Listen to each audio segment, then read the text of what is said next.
Hi, you guys. I'm reading today our next bedtime story, and it is called Earl the Squirrel. And it's written by Don Freeman, who is actually the author of a really famous story called Corduroy that is about a little bear in a shopping mall that I used to love when I was younger. So I found this one, and I thought it might be a good fit for our bedtime story tonight. Early one autumn morning, a mother gray squirrel sat talking with her young son, Earl. "It is high time you went out and learned how to find acorns on your own," she said.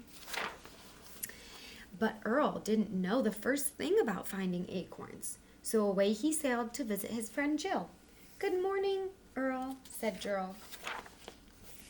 "Here's an acorn that I've saved for you." Earl was pleased to have found such a big acorn so quickly.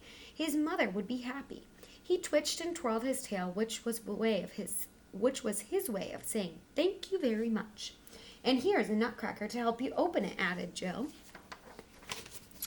Earl scampered home, eager to show his mother what he had found. But when she saw him, she said, "Earl, come in here this instant. I want to speak with you." "Whoever heard of a squirrel needing a nutcracker?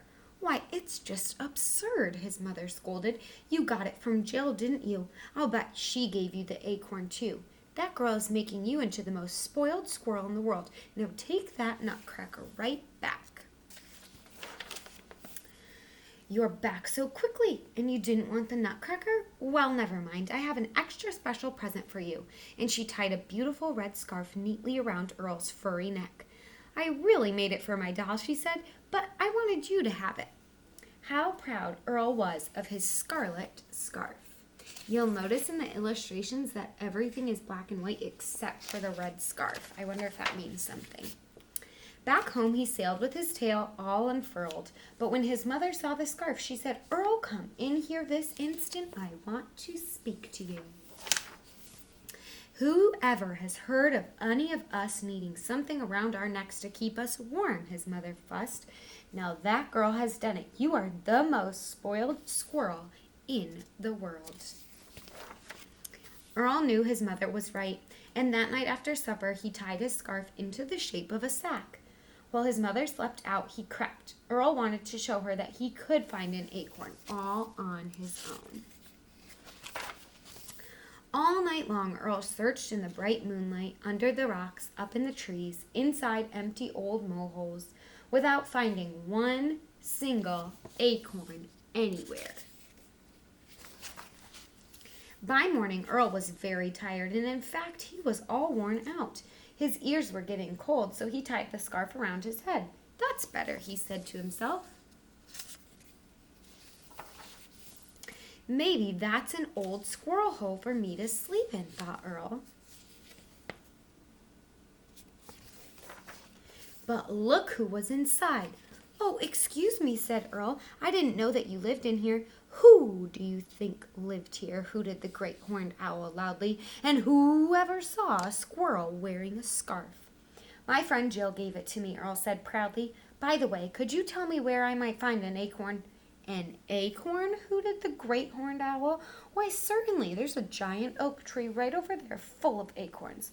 But I wouldn't go anywhere near it if I were a squirrel wearing a scarlet scarf." I wonder why the owl is advising him not to go. Conrad the bull would not like it one bit. You know what bulls do when they see red? They get awfully mad. But Earl didn't hear a word the owl had said about the bull because he was already halfway over to the tree. And look who was snoozing there so peacefully. Conrad. Earl hopped up on the top of the bull's burly back. He didn't see Conrad's long, sharp horns. All he saw were acorns galore. "Who's that tickling my shoulder?" the big bull smoldered. Earl didn't see Conrad's nose. All he saw was a great way to reach the acorns. And all Conrad saw was Earl's scarf. Just then, Conrad got awfully mad, and with one flying leap, Earl escaped up into the tree, but his scarf had come untied. It slipped off his neck and it dropped, Quick as a flash, Earl reached down and snatched his scarf. "Don't you tear my beautiful present," he shouted. Conrad snorted and charged with all of his might. He charged right into the tree and his horns got stuck. He pulled and yanked until he shook poor Earl right out of the tree, along with hundreds of acorns. Bonk!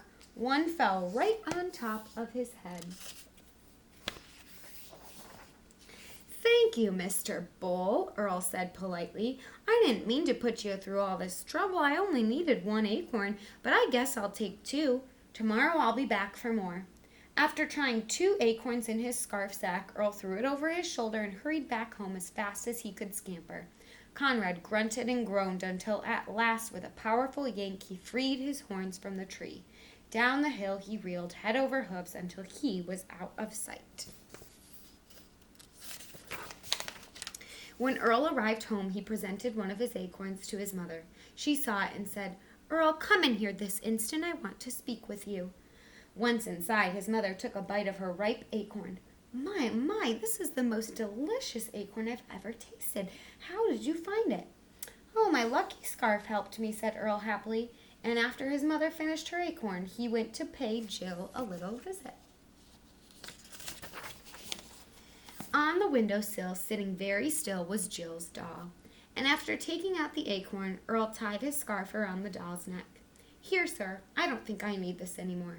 Then Earl gave his tail an extra twirl, and before he swept away, he left the acorn for Jill. The next night the moon was full, and Earl returned to the giant oak tree. Thanks to Conrad, there were plenty of acorns still scattered on the ground.